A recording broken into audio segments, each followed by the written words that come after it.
Jade Orchid on Spin the Music TV Live. We want peace, no war.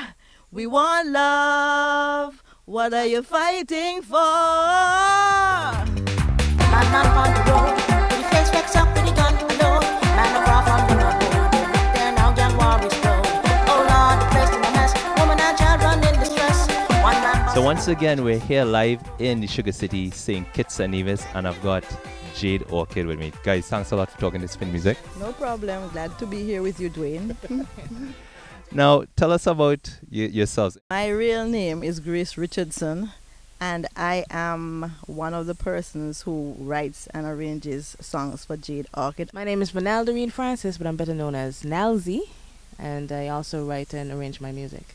Jade is a rare, well, it's, it's not really rare, but it's a stone that you don't really find,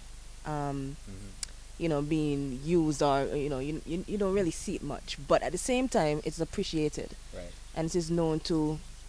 You can take a pounding, basically. Ah, right. And the orchid now is a, it's a kind of exotic flower type thing, but it can survive under harsh conditions, Right. and that basically describes, or it's symbolic as to what we are. We can take a pounding and we can survive under some harsh, circumstances, and we just keep going. What's the chemistry between two of you guys like? What has kept you guys gelling together? Well, to tell the truth, we argue every day. And the thing is, people might think that arguing every day is a bad thing, but when you argue constructively and you listen to each other's points of view, then you can actually come up with a solution in the end. But if you're going to argue and not want to give any way at all, then you'll have a problem. So we just try to work it out as best we can by arguing, but not wanting to fight each other to death. Yeah. Because in the end, it's all about the sound that we want to get, and we know that we work together well, and when we put that sound together, it comes out sounding good. So we just want to get both of us involved in the whole process. How do you select who does what in terms of singing and so on? Grace has a soulful voice. Right. I'm more soca-ish and rapping, dubbing, But she, normally I let her take the key, Right. and actually open the door for in terms of the harmony and whatnot. Right. But I would pitch in every now and then, but mainly Grace would deal with the backup, the lead, and maybe how certain instruments, when she would give her years of experience and her expertise as to, a string would go good here or whatever. I'm more like, okay, I think a drum could go good here, or maybe a guitar, she does the lead with her guitar, with all the stuff basically. And sometimes I could hear something more, in what she's playing, or maybe I could say, okay, then tone it down a little bit, because sometimes she gets carried away. Well, most times she gets carried away, so, but, Well, that's yeah, so sometimes that's where, the arguments would come in, because she doesn't want to tone it down, or maybe it's a little bit too mellow, and I say, hype it up a little bit, but, at the end, everything is good. It's a good pie at the end of it. And how does that come about for you to get a creative element at early hours in the morning?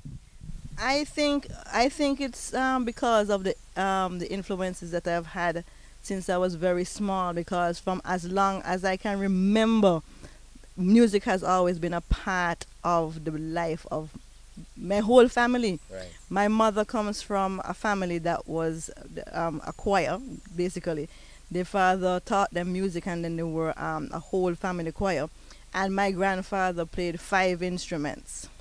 So growing up in my household, I was accustomed to my mother always playing different sorts of music every single day. And then my father, although he's not really musical, he appreciated music so much that he used to let me listen. When I was very small, I can remember 2-3 years old, listening to BBC classics. Right. And he was telling me about the different composers, etc., when they were born, etc., giving me all that kind of information. So I've always been surrounded by that. Plus, in school, I grew up in Jamaica. From primary school in Jamaica, you're exposed to music at a very early age, and one of the instruments that they teach you when you're small is the recorder. Right. So we had that background from very small, and in high school, just expand on what you learn in primary school. So it's always and my mother, let me not leave out my mother. My mother was so interested in us developing musically that she bought different instruments for us when we were small. So when we were 6, 7, 8, she would buy like she bought a guitar, she bought a pianica. I don't think people see those things around anymore, etc. And she would leave them there for us to experiment on. Right. And then that is how I picked up the guitar, because she actually Just bought trying it out. right. She Right. bought a guitar. She intended for one of my brothers, Right. but they didn't take it up at all. And I was the one who gravitated towards the guitar. Right. And then of course I started to play, and then she started to send me to lessons, etc. And then it's history from that. Your music is a bit different. It doesn't focus strictly on soca music, what people would expect from these parts of the Caribbean, or reggae music and so on. How would you describe some of your tunes? Because it's an infusion of different beats, you know, different harmonies, you know. How would you describe it? It's a bit of everything. I think that's why our albums, I mean, the first album was Pelau. That's the reason It's a why, mix-up. yeah, the mix Right. up. And then Freco, now we have different flavors, basically. But the influences, I guess, came from reggae, you know, Gracie reggae. There still is a kind of jazz and Right. soulful feel to it. And then there's techno, and there's soca, dancehall type thing. And I mean, at the end of it, you find that there's a merge of all of it in some of in some of our tracks, like Hold Your Head Up High, and there's Bring Back the 80s, which is still, you know, it sounds like the 80s type thing, but at the same time there's still a pop in there, you know. It's I don't, you know, I can't really say that I could explain what comes about when we put ourselves together, but it's magical. And I'm hoping that, you know, other artists out there would actually do the same thing, you know, see what kind of chemistry they could develop with someone else or with themselves an instrument, and, you know, and actually see what magic can come out of it. And how have the people of St. Kitts embraced your music, or your type of music, because it is different? I could say this, a lot of the people from the older generation were asking me from the time the first album came out, when is the second one going to come out? Okay. Because I think what they appreciate is the fact that A, the lyrics are wholesome, B, that some people at a certain age can't even take on the wireless anymore. They want to sit down, drive in the car, and listen to something a little bit more mellow, right? And a lot of women especially were glad for the album, because they said that when they put it on for the children loved it, and they didn't want them to take it off at all. Right. So that speaks volumes. And I'm not only talking about children in St. Kitts.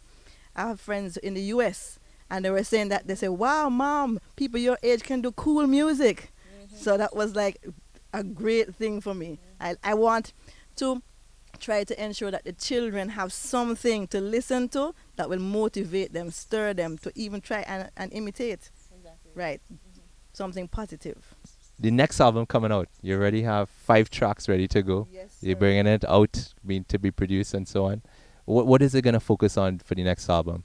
What I have always tried to do is to involve more people in our work. So for the first album, we used Mr. Keys. He's a very good singer on one of our tracks, right? Then for the second album, what we did, we used Mr. Sam Anthony. He actually from Antigua, and vocals. And we also used Alisa Selman. She's a violinist. So what I want to do is that for the next album, I even want to collaborate more with other persons. Not only singing or playing instruments, but also writing. So on the next album, my son had actually put down something, and I worked on it as well. And so one of the songs will be a collaboration between me and my son. Right. So I'm trying to keep more people involved in the process and influence them to see that it's a positive movement, and they should join the movement and even branch off maybe to their own movement and get people on their train as well too. Right. And then still keep it kind of like family based all at the same time. One of my favorite artist of all time who I grew up listening to a lot in my house in Jamaica was the Mighty Sparrow. And I had an appreciation of what he could do with words, and he could find anything topical and then sing a song. And I think that's what I'm trying to do. Anything that is of importance out there, any issue, any social issue, I want to have something to say about it. And that is how I approach writing the lyrics to a song. Even though they come to me at 2 o'clock in the morning, it'll be about something topical, and I want to sing about it. So, for example, Prodigal Body Girl on the new album talks about the fact that, unfortunately, we have a lot of young females in the Caribbean right now who think that basically giving away their bodies to older men is the way to go. And there are a lot of diseases out there they can get, HIV, AIDS in particular, and we wanted to send out a message and say, hey, hold up, just be careful of what you're doing. So it's just like that. I want to mix the message of the Calypsonian with what is happening today and sing about it. We're talking here live in St. Kitts with Jade Orchid, and thanks a lot for your time. It's been a pleasure talking to you, getting insight into that creative element. I know there's so much to produce, so much to get out there and so on, but keep it going strong. Especially what I did appreciate is the family aspect right here in St. Kitts, right? Everybody gets involved in producing something, making something, you know. Anybody you want to send a shout out to? Hi, Mom. I'm with Spin the Music Australia. I'm on TV. Spin the Music here in St. Kitts. We're out. Caribbean Massive, worldwide, especially you ladies. This is time to represent yourself, respect yourself, and show the world you're more